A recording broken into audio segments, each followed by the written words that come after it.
Hi everyone, welcome to JR tutorials. I am your friend Rahul Jaiswal. तो दोस्तों, जैसा कि आप जानते होंगे कि हमने आप सभी 10th स्टैंडर्ड के प्यारे स्टूडेंट्स के लिए हमारा एक बैच चालू किया है जिसका नाम है दोस्तों प्रॉब्लम सेट का बैच। और ये जो प्रॉब्लम सेट का बैच है ये स्पेशली हम 10th स्टैंडर्ड के डिमांड पे बना रहे हैं, क्योंकि देखा जाए तो 10th स्टैंडर्ड के लिए हमने पूरा सिलेबस पहले से सब पढ़ा के रखा था, सिर्फ प्रॉब्लम सेट रह गया था। अगर मैं मैथ्स की बात करूँ तो यार हमने अलजेब्रा के 2 चैप्टर्स साथ में ज्योमेट्री के 2 चैप्टर्स कंप्लीट कर दिए हैं अभी तक, यानी कि जो प्रॉब्लम सेट है उसकी मैं बात कर रहा हूँ। तो हमारा एक और प्रॉब्लम सेट जो चैप्टर नंबर 3 अरिथमेटिक प्रोग्रेशन का है उसका हमने शुरुआत किया था। एक लेक्चर हमने बना दिया है। आज इस प्रॉब्लम सेट का यानी प्रॉब्लम सेट 3 का हम कराने वाले हैं लेक्चर नंबर 2। ठीक है, तो आप लोग बने रहिएगा हमारे साथ। आज हम लोग क्वेश्चन नंबर 1 के आगे के जो कुछ क्वेश्चंस बच गए थे वो question number 2 and question number 3 को हम सॉल्व करेंगे। तो आप लोग बस ध्यान से देखिएगा। साथ ही में एक बैच हमने पेड कोर्स का जो लॉन्च किया था JR ट्यूटोरियल के एप्लीकेशन के ऊपर, वो भी अभी करंटली चल रहा है बहुत ही धमाकेदार तरीके से। तो आप लोग भी वहां पे जाके विजिट कर सकते हो। अगर आपको लगता है कि वो बैच आप ले सकते हो, पूरा साइंस, पूरा मैथ्स एंड पूरा SST फिर से हम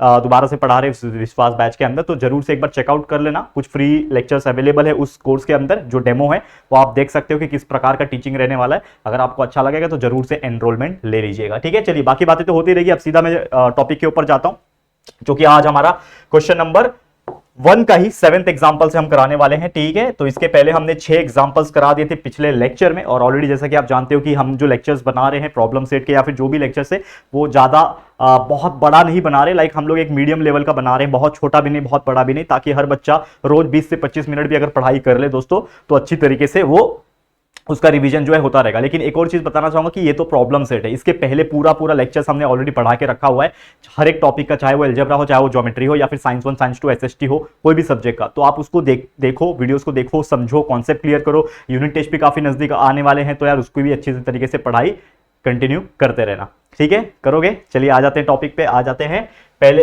7वें क्वेश्चन में, मतलब आज के पहले क्वेश्चन पे। तो क्वेश्चन क्या पूछ रहा है, for an AP d is equal to 5, मतलब एक अरिथमेटिक प्रोग्रेशन है जिसका कॉमन डिफरेंस d बोलते हैं, वो 5 दिया हुआ है। Then find the value of T18 minus T13। T18 को T13 से माइनस करके वैल्यू निकालना है। ठीक है, तो इसके लिए हम लोग को क्या लगेगा, सबसे पहले कुछ रफ करने के लिए यहाँ पे एक जगह खाली कर देते हैं हम लोग। ये जगह खाली हो गया, इसको यहाँ पे हम लोग रफ वर्क करेंगे। तो बेसिक तौर पे हम लोग को सिर्फ एक ही चीज दिया है, d इज इक्वल टू 5। एक चीज हम जानते हैं, क्या जानते हैं, फॉर्मूला जानते हैं, Tn is equal to a plus n minus 1 multiply by d। This is the formula. ठीक है, फॉर्मूला हम जानते हैं। तो अगर मैं T18 निकालना चाहता हूं, समझ लो T18 माइनस करना है T13 को, तो दोनों का वैल्यू पता होना चाहिए। तो T18 का वैल्यू निकालता हूं अगर, तो T18 इज इक्वल टू क्या हो जाएगा, a तो मुझे पता ही नहीं है, तो a प्लस, ठीक है, a प्लस n का वैल्यू क्या है 18, तो 18 माइनस 1 मल्टीप्लाई बाई d का वैल्यू कितना दिया हुआ है 5। ठीक है, तो ये कितना आ जाएगा, तो T18 will be equal to what, T18 is equal to a plus 18 minus 1 is 17, 17 multiply by 5 is 17 5 का कितना होता है, 17 4 जा 68, 17 5 जा 85 होता है। मेरा कैलकुलेशन थोड़ा सा वो नहीं है, तो a प्लस 75 हो जाएगा। ठीक है ना, 17 5 जा 17 2 जा 34, 17 3 जा 51, 17 4 जा 68, 17 5 जा 85, करेक्ट है, 85 होता है। ठीक है, यहाँ पे क्या आ जाएगा 85, a प्लस 85। तो इसको मैं मान लेता हूं इक्वेशन नंबर 1। वैसे मैं निकालूंगा T13, तो T13 कैसे निकलेगा, देखो T13 is equal to a plus n minus 1 into d वाला फॉर्मूला। तो a प्लस n कितना है 13 minus 1 multiply by d, again यहाँ पे 5 है, तो ये हो जाएगा T13 is equal to a plus 13 minus 1 12, 12 5 होता है 60, तो a प्लस 60 हो गया। ये हो गया इक्वेशन नंबर 2। हमको करना क्या है, T18 को T13 से माइनस करना है। ठीक है, T18 को T13 से माइनस करना है, तो T18 माइनस T13 कर लो।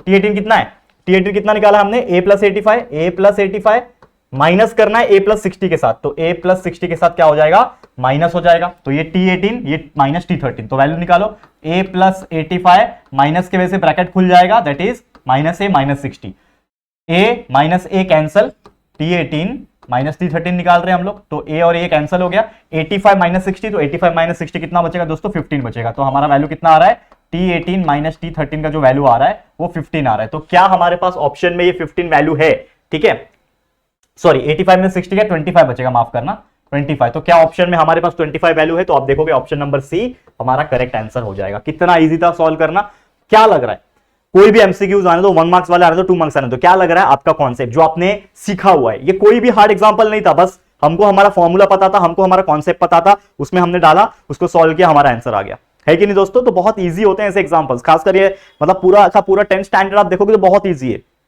पता नहीं क्यों लोग को लगता है हार्ड है, मैथ्स हार्ड है, लेकिन ट्रस्ट मी, अगर if you know the formula, if you know the concept how to solve that particular example, आप आराम से सॉल्व कर सकते हो। ये हो गया आज का पहला एग्जांपल, क्वेश्चन नंबर 7। चलिए अगले क्वेश्चन पे चलते हैं। क्या बोल रहा है, सम ऑफ फर्स्ट 5 मल्टीपल ऑफ 3। ठीक है, पहले 5 मल्टीपल ऑफ 3 के वैल्यू निकालना है। तो हम लोग अगर एपी लिखेंगे, अगर एपी की मैं बात करूं तो कौन से होंगे, the sum of first 5 multiple of 3। तो मल्टीपल ऑफ 3 कौन कौन से हो सकते हैं, 3 हो सकता है, 6 हो सकता है, 9 हो सकता है, 12 आएगा। मल्टीपल ऑफ 3 है ना, 3 का टेबल लिख दो चुपचाप, उसके बाद 15 आता है, 18 आता है, ऐसे करते करते करते कहां तक जाएगा मुझे पता नहीं, लेकिन हमको निकालना है सम ऑफ द फर्स्ट 5 मल्टीपल। ठीक है, मतलब n इज इक्वल टू क्या लेंगे, 5 लेंगे, और सम निकालना है। तो सम वाला फॉर्मूला क्या है, Sn is equal to n/2 2a plus n-1 multiply by d, this is the formula.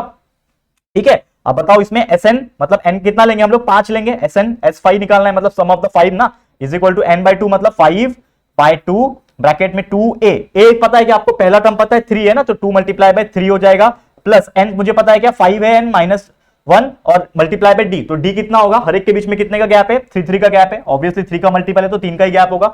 Solve कर लो इसको, आंसर आ जाएगा। तो S5 will be equal to what, 5/2। इसको ऐसे ही छोड़ देता हूं, 5/2 को वैसे ही छोड़ा। ठीक है, ब्रैकेट के अंदर 2 3 6, ठीक है, ये 6 हो गया, प्लस 5 - 1 इज 4, 4 3 12। ठीक है, तो ये हो जाएगा कितना, यहां पे देखो, यहां पे देखो, देखो ये 5/2 S5 निकाल रहे हैं ना, S5 इज इक्वल टू ये 5/2 वैसे का वैसे ही, ये 5/2 वैसे का वैसे, 6 प्लस 12 कितना होता है, 18 होता है, मतलब मल्टीप्लाई बाय 18।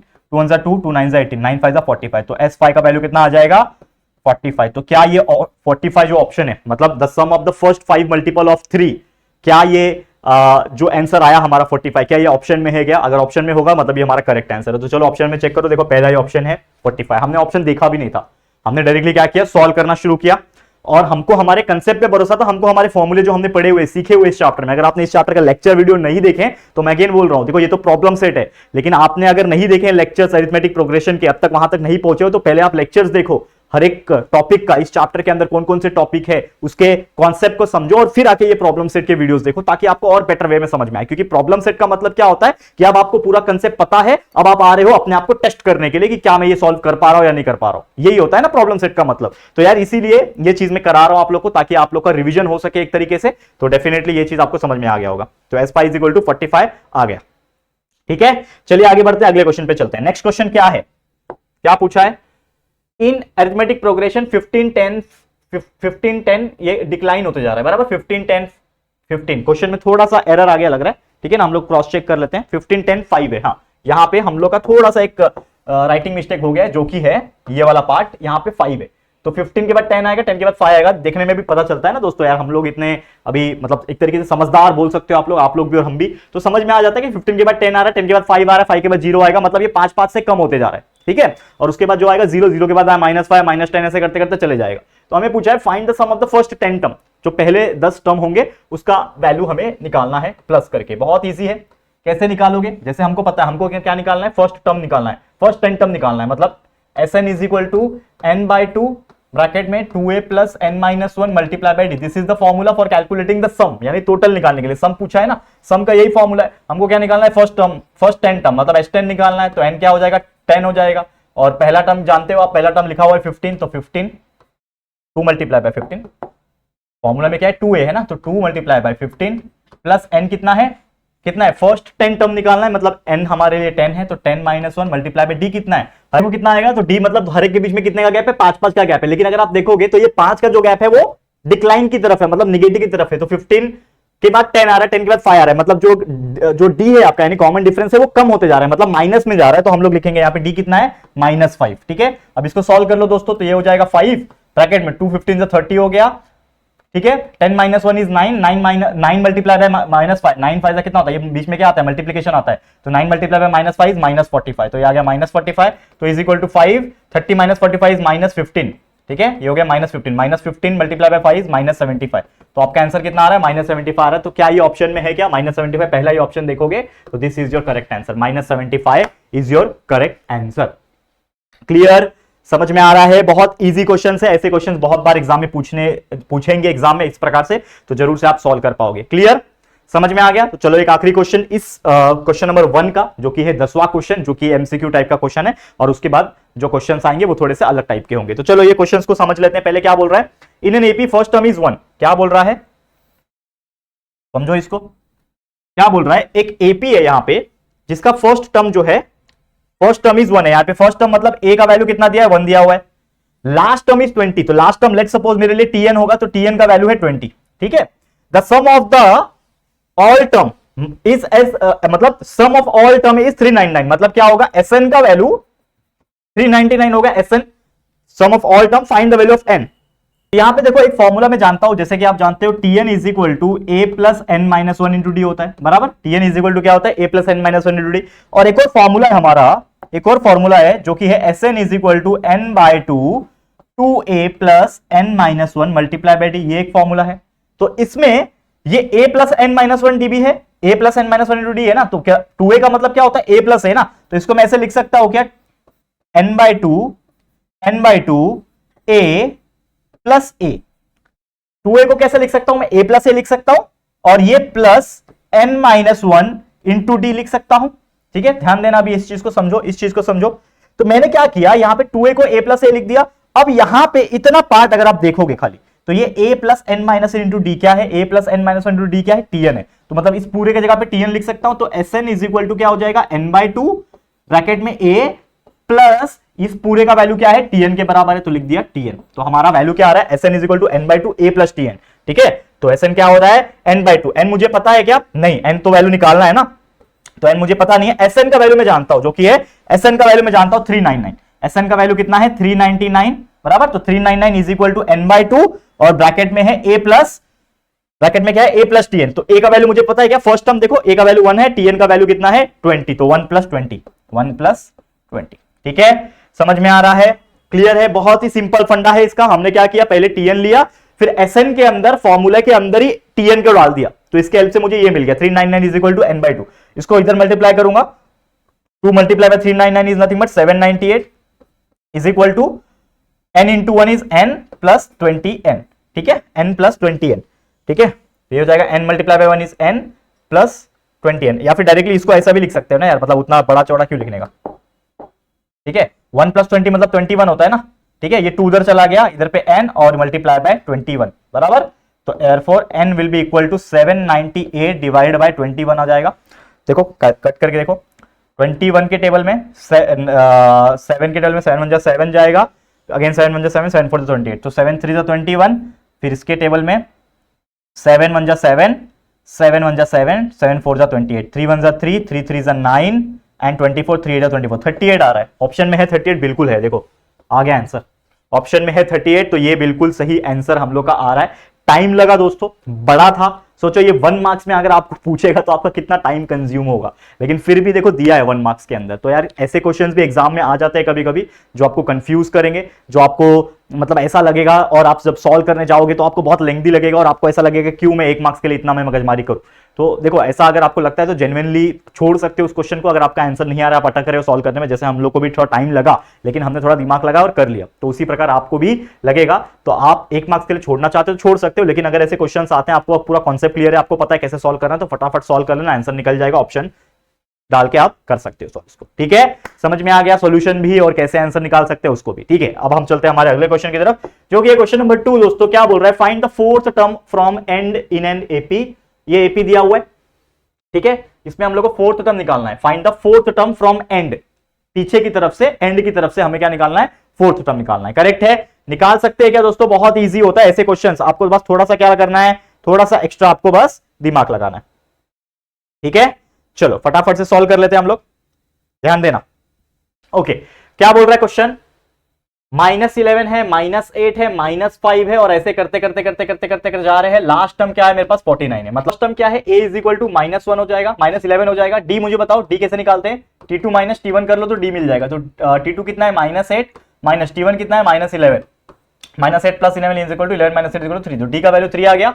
वैसे सबसे लास्ट टर्म है, ठीक है, तो लास्ट टर्म के लिए हम लोग क्या लिखते हैं, t n लिख लो, tn लिखना है, लास्ट लिख लो, ठीक है, अगर आपको लिखना है, या फिर मैं लास्ट टर्म के लिए टी लास्ट लिख देता हूं, ठीक है, T last is the last term is given, ठीक है, क्या बोल रहा है, from find fourth term from the end, and मेरा जो है जो कि 49, ठीक है, लास्ट टर्म मेरा क्या है अभी फिलहाल में 49, ठीक है, उसके से 49 से चौथा टर्म निकालना है, मतलब 49 के पहले कुछ होगा, फिर पहले कुछ होगा, फिर पहले कुछ होगा, फिर पहले कुछ होगा, यानी कि कहीं ना कहीं मुझे लास्ट टर्म से फोर्थ टर्म निकालना है इस तरफ से। तो यानी कि मेरे पास एक फॉर्मूला पता होता है मेरे को, जो कि होता है दोस्तों कि Tn is equal to A plus N minus one into d, ये फॉर्मूला होता है मेरा, करेक्ट है। Tn इज इक्वल टू क्या होता है दोस्तों, A plus N minus one into D, लेकिन मुझे ए नहीं चाहिए, क्यों, क्योंकि मैं आगे से नहीं जा रहा, मैं पीछे से जा रहा हूं, मतलब कहीं ना कहीं मुझे पीछे से टर्म निकालना है। तो मेरा जो लास्ट टर्म होगा, जो कि मैंने टी लास्ट माना हुआ है, उससे मैं माइनस करूंगा, तो टी लास्ट से मैं माइनस करूंगा,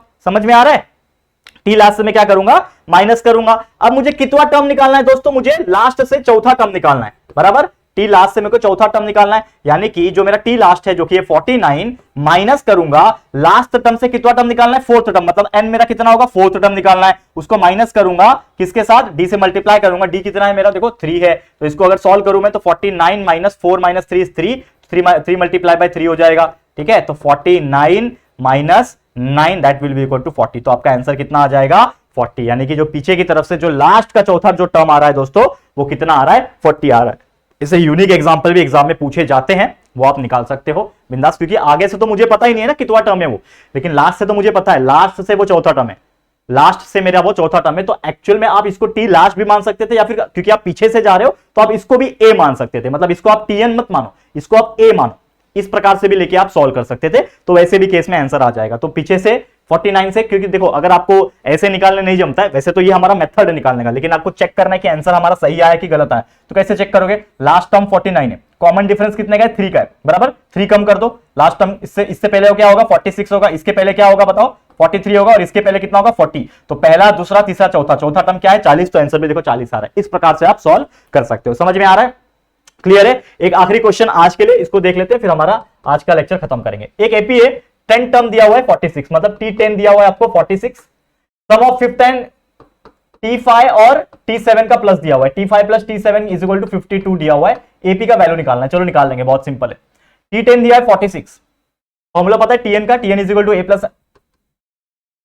N minus 1 multiply by d, d मुझे पता है कि नहीं पता है, Tn का वैल्यू पता है, n की जगह पे 10 डाल रहा हूं, T10 is equal to a, 10 term is 46, a नहीं पता है तो a प्लस n पता है मुझे, 10 है ना इस बार, तो 10 माइनस 1 मल्टीप्लाई बाय डी, तो ये हो जाएगा T10 का वैल्यू 46 है, तो 46 is equal to a plus 10 minus 1 is 9d, ठीक है ना, a प्लस 9d, तो 46 is equal to a plus 9d, इसको मैं मान लेता हूं इक्वेशन नंबर 1। ओके, दूसरा चीज दिया T5 प्लस T7 का वैल्यू जो है 52 है, तो T5 प्लस T7 वैल्यू निकालो, T5 प्लस T7, T5 का वैल्यू क्या होगा, a plus N minus 1 into d, मतलब a प्लस एन कितना है यहाँ पे 5 माइनस 1 मल्टीप्लाई बाय डी, ये हो गया T5 का वैल्यू, और प्लस होगा T7, यानी कि a प्लस एन कितना है 7 minus 1 multiply by D. T5 plus T7 का वैल्यू मुझे पता है जो कि 52 दिया हुआ है, तो लिख दो यहाँ पे 52 is equal to a plus 5 minus 1 कितना होता है 4, तो a plus 4d plus a plus 7 minus 1 मतलब 6, तो a plus 6d, total plus कर दो, a plus a is 2a, 4d plus 6d 10d, मतलब कितना हो जाएगा 52 is equal to 2a plus 10d, 52 is equal to 2a plus 10d। ये एक इक्वेशन दोनों को साइमल्टेनियसली चलो सॉल्व कर लेते हैं, ठीक है। यहां पे 2 कॉमन सबके पास निकलेगा, डिवाइड बाय 2, सबके पास 2 कॉमन निकल दिया, 2 कॉमन निकल गया 26 बचा, 52 डिवाइड बाय 2 कर दो ना, 52 से 2 डिवाइड हो गया 26 इज इक्वल टू ये 2 डिवाइड बाय 2 1 a हो जाएगा, plus 10 by 2 is nothing but 5d हो जाएगा, तो a plus 5d is equal to 26, इसको इक्वेशन नंबर 2 नाम दे दिया। अब मैं दोनों इक्वेशन को एक एक करके लिखता हूं। पहला इक्वेशन है a plus 9d is equal to 46, सीधा करके लिख दिया। दूसरा इक्वेशन है a plus 5d is equal to 26, बराबर। इन दोनों को सॉल्व कर लो साइमल्टेनियस, जैसे सॉल्व करते थे ना 10वीं में, पहला चैप्टर लीनियर इक्वेशन वाला, सॉल्व कर लो।